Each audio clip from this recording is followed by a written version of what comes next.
Birinci sualdan baxırıq, diqqətli olun.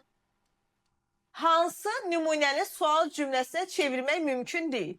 Siz sadəcə olaraq hər bir cümlənin sual intonasiya ilə desəz, bu kifayətdir. Buna sənin mənəvi haqqın yoxdur. Sual cümləsinə çevriləcək. Müasir dövrdə internet ideal ünsiyyət vasitəsidir. Yenə sual cümləsi ola bilər. Bundan sonra işə vaxtında gəlin. Olmayacaq.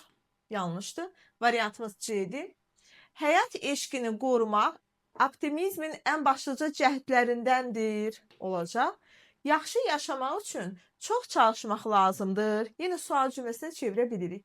Amma C variantı bundan sonra işə vaxtında gəlin yalnız buna görə əmr cümləsidir və biz onu əmr cümləsini sual cümləsinə çevirə bilərik ha. Amma bu cümləyə görə siz vaxtında gəlin ikinci şəxsin cəmini çevirə bilməyəcəyik. Ona görə variant C. 32-yə baxırıq. Hansı fikir səhvdir?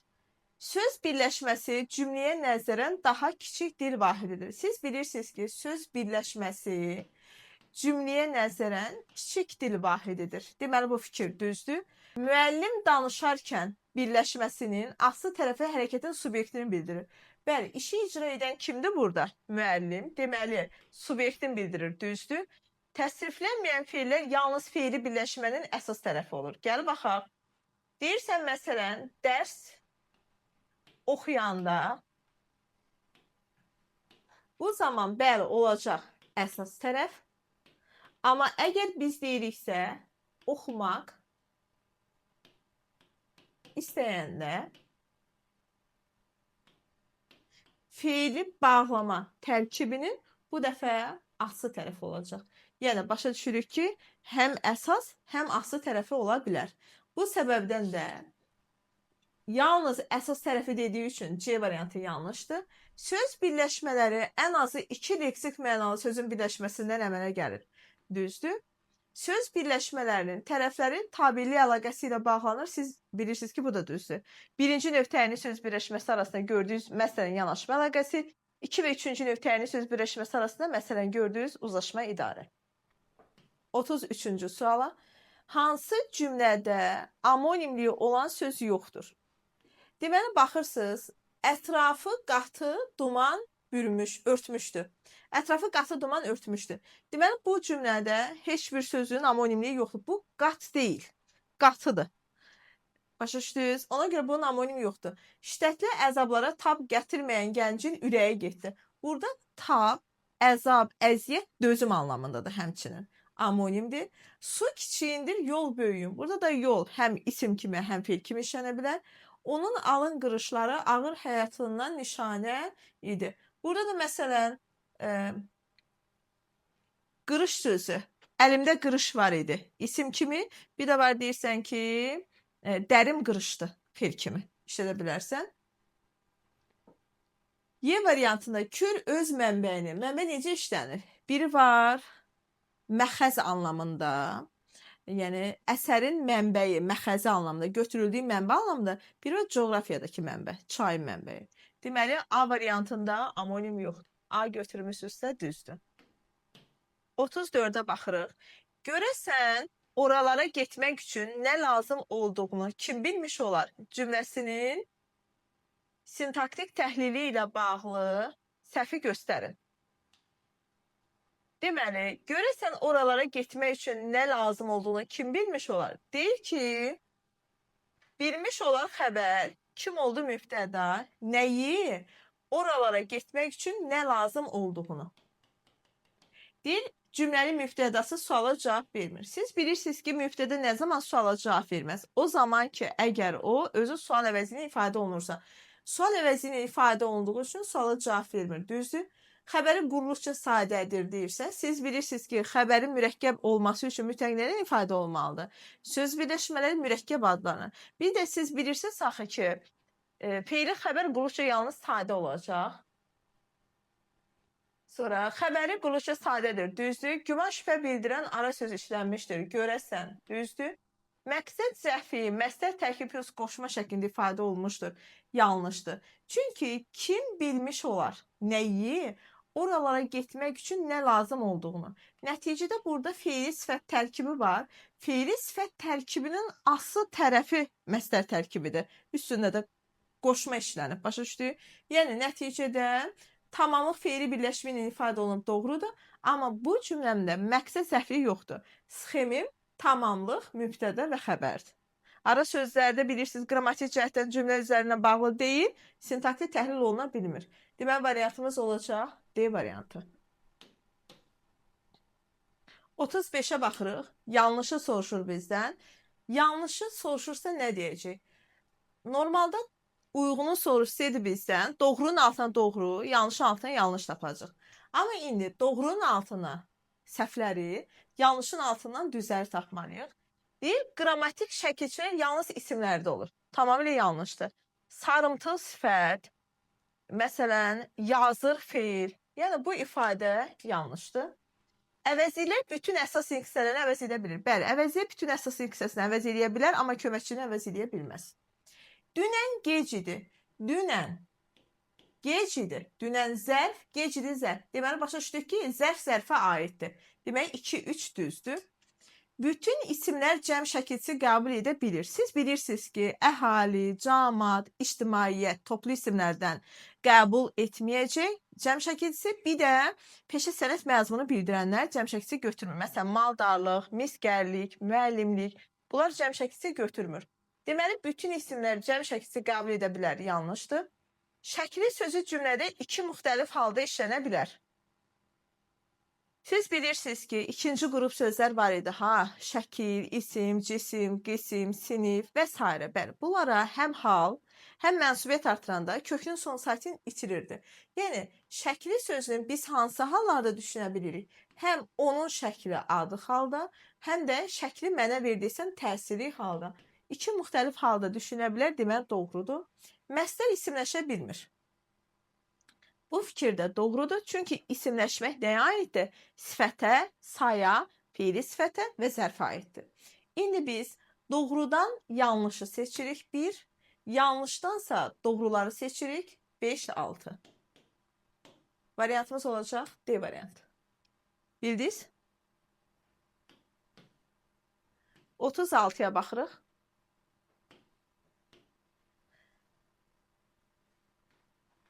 Hansı cümlədə çoxaltma dərəcəli sifət işlənmişdir?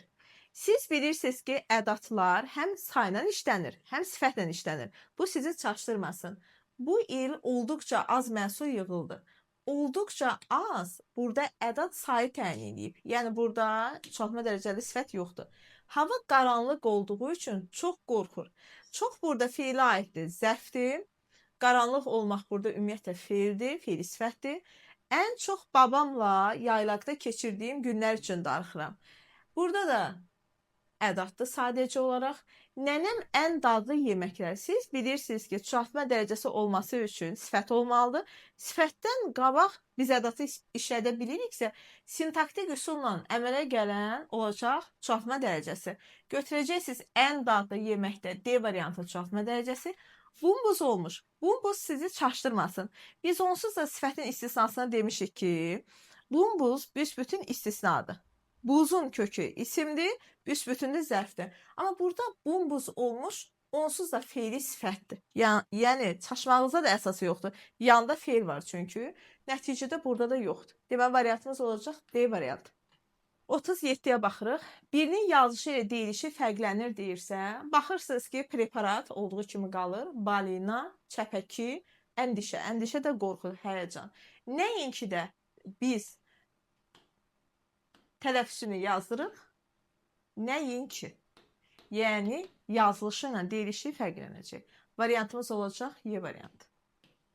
38-ə baxırıq. Həm əsas, həm də köməkçi hissəsi kimi işlənə bilən söz. Bilirsiniz ki, bəli yalnız ədatdır və yalnız bağlayıcıdır. Hətta ədat və bağlayıcıdır. İndi baxırıq. Əgər biz desək ki, doğrudur, onu tanımıram. Bu zaman biz deyəcək doğrudur nə? Modal söz. Əgər dediklərin doğrudur desək, dediklərin doğrudur desək, bu zamansa deyəcəyik biz buna sifət. Bəli. Əgər biz desək ki, xülasə, işimiz bitdi. Ay, sağ ol. Bu zaman biz buna deyəcəyik modal söz. Amma desək ki, qəzetə, xülasə, bəli, yazıldı. Bu zaman nə? Xülasə. Bu zaman olacaq isim. Yəni, həm əsaslı, həm köməkçidir. Burada da görürsünüz, həm köməkçidir, həm də əsaslı. Gəldi indi kimi. Siz bilirsiniz ki, kimi necə işlədə bilirik? Deyirsən ki, sənin kimi oxuyuram. Qoşma. Bir də var, deyirsən ki, kimi axtarırsan? Bəli, kimi axtarırsan? Bu zaman olacaq sual əvəzliyi. Və ya da kim yazır, kim oxuyur, qeyri-müəyyən əvəzi. Yəni, nəticədə həm əsas, həm köməkçi hissəsi kimi işlənənlər 2, 3, 6. Yəni, variant olaraq B variantı. 39-a baxırıq. Sxemlər içərisində hansı sözə aid ola biləni yoxdur. Siz bu tipli testlərdə ya aşağını təh eləyib yuxarı baxın, ya da yuxarı ilə baxın ki, aşağıda nə ola bilməz. Məsələn, dağıntı və sarsıntını biz isimdə yazmışıq ki, yalnız kök formasındadır. Ədəb sözündən ədəbiyyat, ədəbiyyatdan ədəbiyyatşünas, ədəbiyyatşünasdan ədəbiyyatşünaslıq yaranır, tikmək feilindən tikinti ismi yaranır, rus ismindən rusca zərfi yaranır, salam, salamla, salamlaş, leksi şəkli, D şühudidə qıda şəxs olubdur, düzdürmü? Sən nəticədə bilirsən ki, 3 leksik şəkilçini də görürsən, kök leksik şəkilçini də görürsən, 2 leksik 2 qrammatiki də görürsən. Amma bu sıranın içərisində yalnız kök forması olmadığına görə variant olaraq götürəcəyik A variantı. Mən evin kənarında sakitcə dayanmışdır. Sintaktik əlaqə siz bilirsiniz ki, hansılardır? Tabiisizlik əlaqəsi, biz bir də tabiilik əlaqəsi. Tabiisizlik əlaqəsi harada görürdük? Tabiisiz mürəkkəb cümlələr arasında, bir də həmci sözlər arasında. Tabiilik əlaqəsini bəs harada görürdük? Tabiili mürəkkəb cümlə, həmcins olmayan cümlələr arasında, bir də söz birləşmələri arasında. İndi burada baxırsan ki, mən dayanmışdım. Biz öyrənmişdik ki, mübtədi ilə xəbər arasında hansı əlaqə var? Uzlaşma, oxu sola çəkirik. Evin kənarı. Evin kənarı. Üçüncü nöqtəyini söz birləşməsi arasında hansı əlaqələr mövcud idi? Həm uzlaşma, həm idarə. Uzlaşmaya görə ox sola, idarəyə görə sağadır. Sakitcə dayanmışdım. Ay, sağ ol. Yanaşma. Oxun istiqaməti sağa doğru çəkiləcəkdir. Bir də həmçinin orada yer zərfliyi var. Evin kənarında dayanmışdım. Dayanmışdım harda? Evin kənarında. Yer zərfliyində xəbər arasında hansı əlaqə olacaq? İdarə əlaqəsi və oxu sağa çəkəcək. İndi gördüyümüz kimi sizə necə izah eləmişdim? Oxun istiqaməti hansı tərəfi göstərirsə, bilirsiniz ki, həmin tərəf əsas tərəfdir. Bizdən də soruşur ki, yalnız əsas tərəfdir. Yəni, aslı tərəf olmasın. Gördüyümüz kimi xəbər idarə və yanaşma əlaqəsində əsas tərəfdir, amma uzlaşma əlaqəsində aslı tərəfdir. Evin kənarında yenə də həm əsas tərəfdir, həm aslı tərəfdir. Amma siz bilirsiniz ki, mübtədə həmişə hansı tərəf olacaq? Əsas tərəf. Ona görə götürəcəksiniz A variantı. Keçirik bəhsimizə.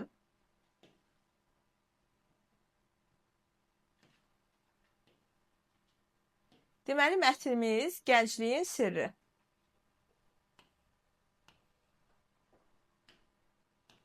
(41)də deyir ki, mətnin nəticə hissəsinə aiddir. Qoca yaşlı görünməməyinin səbəbkarının xanım olduğunu bildirir. Bu hansı hissədədir? Mətnə görə biz bunu hansı hissədə görürük? Nəticədə görürük. Bu hissə nəticəyə aiddir. Evə gələn qonaqlara yemək, çay verilir. Biz bunu hansı hissədə gördük? Bəli. Girişdə deyir, yeməklər yeyildi, çaylar içildi, söhbətlər edildi. Yəni, nəticədə biz həmin o hissəni də görürük. Girişdə. Qoca xanımından ambardan qarpız gətirməsini xahiş edir. Bunu harada əsasda? Qonaqlar sirrin nədən ibarət olduğunu anlamadılar. Yenə də əsasda hər kəs qocanın yaxşı görünməməyinin sirrini öyrənmək istəyir. Bunu hardadır? Girişdə. Bizdən isə nəticəni soruşduğu üçün götürəcəyik A variantı. Tünd qara hərflərlə verilən sözün kontekstə görə mənası. Tünd qara hərflərlə verilən sözümüz hansıdır? Qaşla göz arasında. Deyir, xanım dərhal ayağa qalxdı və qaşla göz arasına bir qarpız gətirdi. Qaşla göz arası nə deməkdir? Cəld, tələsik bir qarpız gətirdi.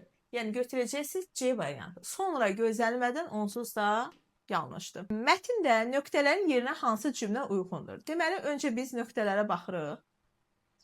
Deyir ki, yeməklər yeyildi, çaylar içildi, söhbətlər edildi. Artıq vaxt da xeyli gec idi. Əlavə edəcəyik. Hamı görəsən bu sir nə vaxt açılacaq deyə maraqla gözləyirdi. Bu vaxt qoca üzünü xanıma tutdu və yazısa qalsın ki, nöqtələri tapmağınız üçün mütləq əvvəlki cümləndə oxuyursunuz ki, məzmunu başa düşəsiniz, sonrakını da oxuyursunuz və nəticədə əlavə edəcəyik. Qonaqlar yavaş-yavaş evlərinə getməyə hazırlaşırdı. Yanlışdır. Ancaq qoca hələ də gəncliyin sirri barədə bir kəlmə belə deməmişdi. Bunu əlavə edəcəyik. Qoca qonaqları nə üçün çağırdığını unutmuşdu. Xeyr. Elə bu an qoca dinləndi. Xeyr. Bu zaman süfrəyə qarpız gəldi. Qarpız nə vaxt gəlmişdi süfrəyə? Əsas hissədə gəlmişdi. Deməli, variant B.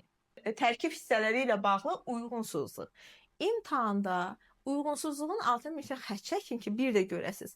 Uyğunsuzluq o deməkdir ki, sən girişdə yanlışları axtarasan, əsasda yanlışları axtarasan, nəticədə yanlışları axtarasan. Yəni biz uyğunları yox, uyğunsuz variantları seçməliyik. İndi baxırıq. Ətrafındakilərin qocanı sevməsi qeyd olunur. Bəli, girişdə gördük. Heç kim onun yaşına inanmır, çünki gənc görsənir. Bunu da girişdə görürük. Qocanın qonaq təşkil etməsindən bəhs olunur. Bunu siz girişdə gördünüz.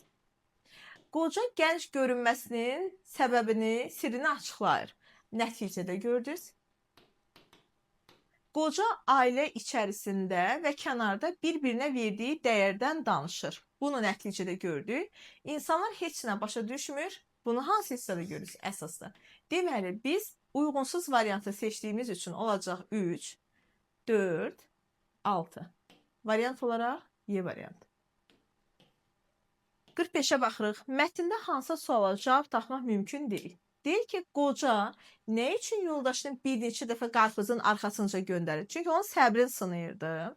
Deməli, bu var. Qocanın yaşı təxminən neçə idi? 90-a yaxın idi. Girişdə var.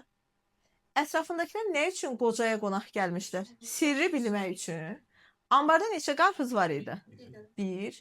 Qoca nə üçün misalı qarpız vasitəsilə verib? Biz nə bilək, qoca nəyə görə qarpız vasitəsilə verib, alma vasitəsilə verib, yemiş vasitəsilə verib. Biz bunu bilmirik mətnə görə. Ona görə götürəcəyik Y variantı. Deməli,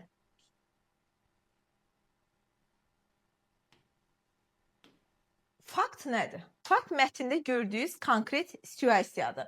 Bizə deyir ki, yalnız bir qarpız olduğu halda qadın ambara bir neçə dəfə gedir. Bu fakt. Tezis müddəi nə idi? Demişdik ki, onun haqqında bir hökm olsun. Elə bir hökm olsun ki, faktdan çıxan nəticəni sanki təsdiqləsin. Yalnız bir qarpız olduğu halda qadın ambara bir neçə dəfə gedir, yazırıq ki, yəni bundan hansı müddəni verə bilərik? Yazırıq ki, qadın həyat yoldaşını qonaqlar içərisində utandırmır. Bunu yazmışıqsa, deməli doğrudur. Yalnız buna yaxın variantlar yazmışıqsa doğrudur. İndi 47-də bizə deyir ki, mətndə təbliğ olunur. Bəzilərimiz təbliğlə tənqidi qarışdırıb. Təbliğ o deməkdir ki, müəllif bizə burada hansı müsbət xüsusiyyətləri aşıladı? Nəyi göstərdi burada bizə? Nə yaza bilərsiniz? Hörmət, sevgi, həyat yoldaşlarının bir-birini anlaması, sonra nə yaza bilərik? Ailə səadəti yaza bilərsiniz və bunu da necə əsaslandıracaqsınız? Əsaslandıra bilərsiniz ki, bəli, əsaslandıra bilərsiniz ki, məsələn, qarşılıqlı hörmət yazıb əsaslandıra bilərsiniz ki, qonaqlar içərisində Əgər öz həyat yoldaşını neçə dəfə qarpızın arxasıca göndərsə də, baxmayaraq ki, ambarda cəmi bir qarpız var idi, xanım yenə də, həyat yoldaşı yenə də ərini utandırmış. Belə əsaslandıra bilərsiniz. Gəldik 48-də. Çərçivə içərisində verilmiş cümləni nümunənin üslubuna uyğun genişləndirin. Gedirik çərçivə içərisində verilən nümunəyə baxalım.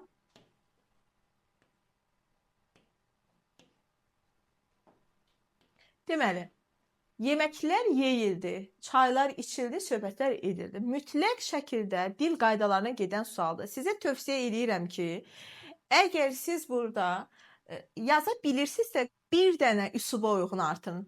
Başa düşürsən ki, bunlar yeməklər yeyildi, çaylar içildi, söhbət edildi. Burada məcazi bir anlayış yoxdur. Sən onu üsluba uyğun, mətn üslubunda hansıdır? Bədii üslub. Deməli, bədii üslubdursa, siz onu üsluba uyğun genişləndirməlisiniz. Amma tövsiyə edirəm ki, birin tap, düz tap. Elə abituriyent var ki, üçünü də ayrı yazıb və əgər birin səhv yazırsansa, bu artıq birində səhv hesablanacaq. Başa düşdünüz? Yəni, birin tap, düz tap. Məcbur şəkildə hamısını yazma. Məsələn, yeməklər yeyildinin qarşısına yazılan ki, füsunkar yeməklər yeyildi. Füsunkar yeməklər yeyildi. Çayın qarşısından yaza bilərsən ki, ətri burnumuzdan getməyən və yaxud da ətri dadı damağımızdan getməyən də yaza bilərsiniz. Getməyən çaylar içildi. Və yaxud da yaza bilərsən ki, dadı damağımızdan getməyən çaylar içildi. Söhbətlər edildiyi də yaza bilərsiniz ki, məsələn, şirin söhbətlər edildi yaza bilərsiniz. Və yaxud da hamının ürəyini ofsunlayan söhbətlər, hamının ürəyindən xəbər verən söhbətlər edildi yaza bilərsiniz. Yəni, burada bir dənə işin sirri odur ki, tövsiyə edirəm ki, bir dənəsini yaz dayan. Məcbur deyilsən ki, orada 2, 3, epti, təşbih, metafor, metonimiya, frazoloji birləşmə eləyib yükləyəsən. Birini yazıb, düz yazsan da onsuz da sənə tam meyar veriləcək. Yaxşımı? İndi gəldik.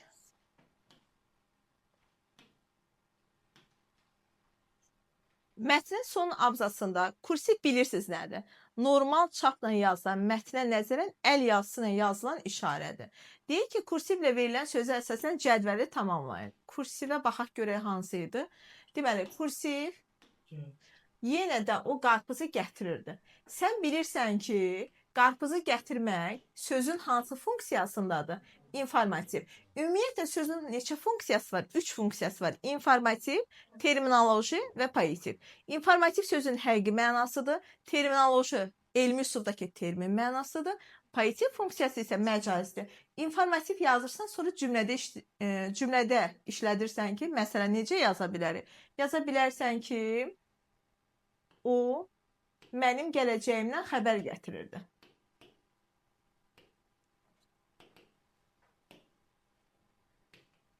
Xəbər gətirirdi. Bu şəkildə yaza bilərik. Və yaxud da gətirirdini məcazi formada necə işlətməsinizsə yenə də düzdür. İndi mən bir nümunə verirəm sadəcə. Vaxtla əlaqəli. 50-yə baxırıq. Səbəb nəticə əlaqəsi. Qoca ətrafındakiləri evə qonaq çağırır. Niyə qonaq çağırır? Səbəbi nə idi? Ətrafındakı insanlara sirrini açmaq istəyirdi.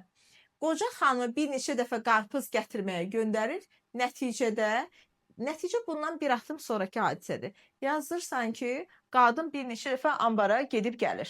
Sir açıldı da yazmaq mümkündür. Keçirik ikinci mətnimizə. İkinci mətnimiz poçt göyərçinləridir. İkinci mətnin ilk sualına baxırıq. Deyir ki, qarşısına rəqəm yazılmış hansı cümlənin çıxarılması mətnin məzmununa xələl gətirməz. Baxırsınız. Deməli, əgər siz bu mətndə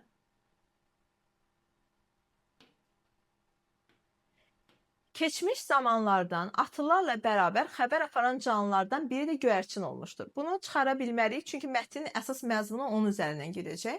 Son dövrdə alimlər poçt göyərçinlərinin istiqaməti müəyyən etmək üçün yerin maqnit sahəsindən istifadə etdiyinə dair nəzəriyyə dəstəkləyir. Bunu da çıxara bilmərsiniz, çünki aşağıda o nəzəriyyədən danışırsınız.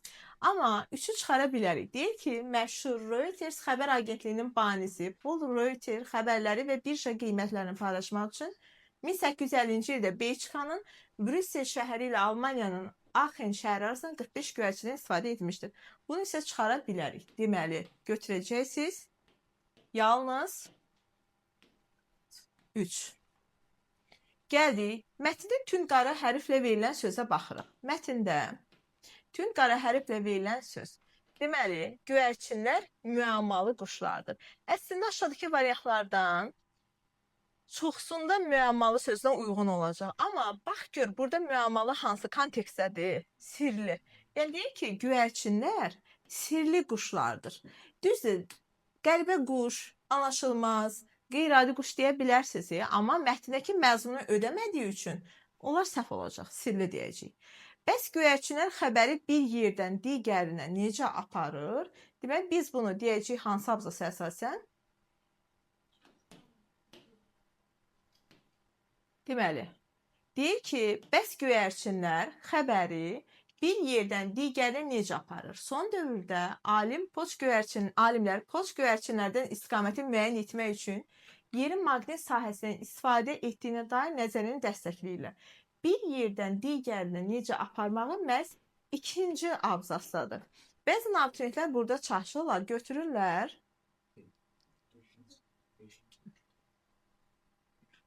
5-ci abzası. Poçt göyərçinləri uzaq məsafələri qət edə bilirlər. Ən uzaq məsafəyə göyərçinin rekordu 1689 mildir. Çöl göyərçinlərin, bu uşaqlar xəbər aparmaq deyil, göyərçinlərin xəbəri bir yerdən digər yerə aparmağı deyil. Fikir verin, burada çöl göyərçinlərinin evlərinin yolunu necə tapmalarının sirridir. Başa düşürük, yəni 5-ci abzasda göyərçinlərin bir yerdən digərinə xəbəri necə aparmalarından söhbət getmir. Burada sırf göyərçinlərin evlərinin yolunu necə tapmalarından söhbət gedir ki, onu da əsaslandırır ki, qoxu hissiyatını maqnit sahəsinə əlaqələndirir. Bildik bunu. Yalnız 2 götürəcəyik. Mətndə nöqtələrin yerinə uyğun gələn sözü müəyyənləşdirin. Leksikaya dair bir sualdır. Amma öncə siz sözün mənasını bilməlisiniz. Siz bilirsiniz ki, təhqiqat nədir? Təhqiqat bir növ araşdırmadır, amma hüquq sahəsidir. Məsələn, təhqiqat aparıldı. Bu iş təhqiqata verildi. Tədqiqat nədir bəs? Elmi sahədə olan araşdırmadır. Başa düşdük? Təşviqat nədir? Bir insanı bir şeyə sövq edən məqamda yaranan o situasiya, hadisə adlanır nə? Təşviqat. Arayış, təcrübə bilirsiniz. İndi bir dənə biz nöqtələrin yerinə baxaq. Deyir ki, 10 illər davam edən tədqiqatlardan sonra göyərçinlərin həqiqətən maqnit sahəsinin qavrama qabiliyyətinə sahib olduğunu müəyyən edir. Deməli, bura nə götürəcəyik? Tədqiqat. Çünki elmi araşdırma olan yerə biz nə götürə bilərik? Tədqiqat götürəcəyik. Burada da götürdük tədqiqat. Mətnə əsaslanmaqla yanlış fikirləri seçin. Göyərçinlərin şərəfinə bəzi ölkələrdə heykəllər ucaldıblar. Qədimdə məktubları göndərmək üçün yeganə vasitə göyərçin idi. Atlar da var idi, çaparlar da var idi. Yəni, yeganə vasitə göyərçinlər idi. Bu fikir yanlışdır. Göyərçinlər evlərinin yolunu indicə dedik ki, 5-ci abzasa nəzərən maqnit sahəsindən istifadə edirlər. Tarixdə göyərçinlərin insan həyatını xilas etdiyi hadisələr biz nəticədə gördük ki, heyətin ekibajı xilas edilər. Göyərçinlər həm yaxın, həm uzaq məsafəni qət edə bilirlər. Bu da doğrudur. Variantımız olacaq B variantı. Gəldik. Mətnin 3 bənddən ibarət planını qurun deyirsə, əgər sizə burada say veribsə, birin girişə yazın, birin əsasa yazın, birini nəticəyə yazın. Məsələn, indi bir mətnin kitabdan, blankdan oxuyaraq deyim sizə. Deməli, məsələn, giriş hissəyə yaza bilərsən ki, müəmmalı quşlar Bunu yaza bilərik. Məsələn, əsas hissəyə nə yaza bilərik? Məsələn, göyərçinlərin funksiyası yaza bilərsiniz. Bəli. Yaxud yaza bilərsən ki, göyərçinlərin rolu yaza bilərsiniz. Nəticə hissəsində də yaza bilərik ki, necə yazsınız? Bəli, qəhrəman göyərçinləri də yaza bilərik. Göyərçinlərin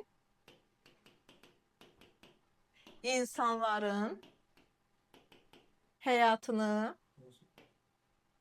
xilas etməz.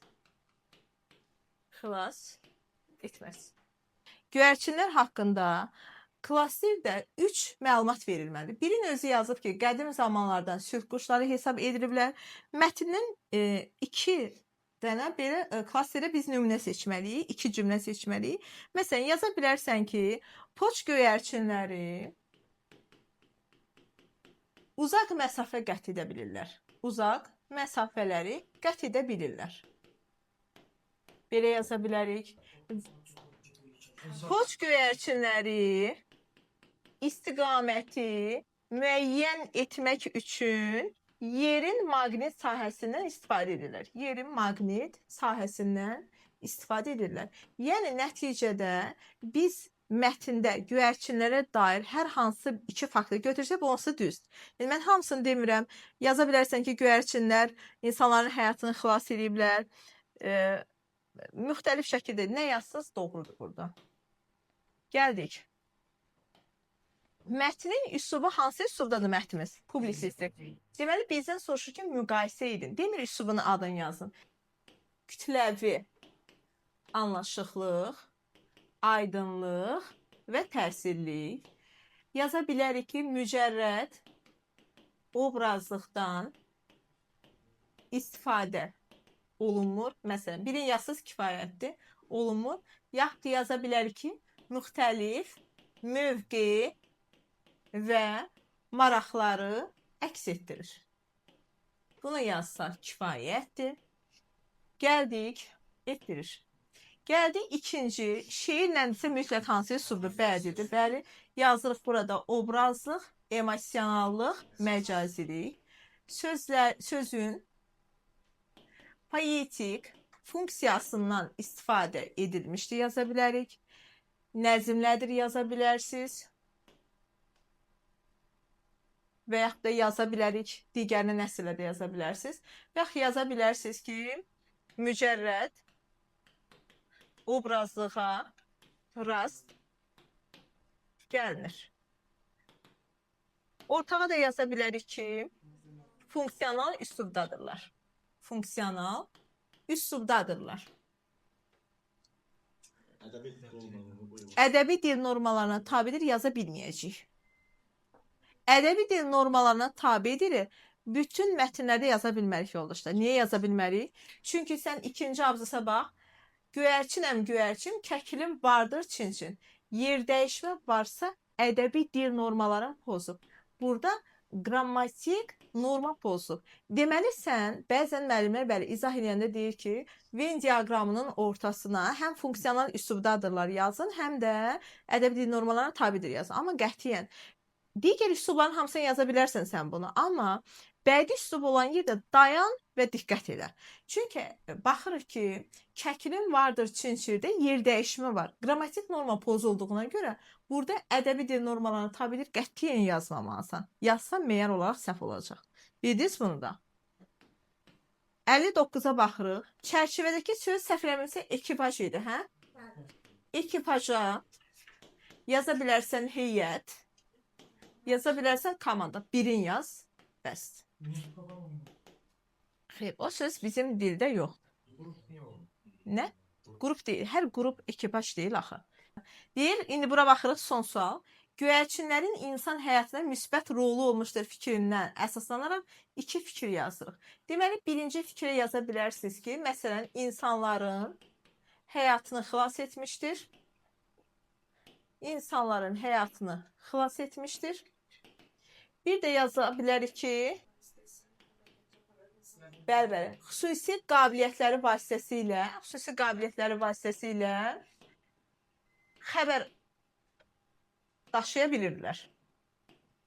daşıya bilirlər, qısa-qısa yazın. Bilirlər.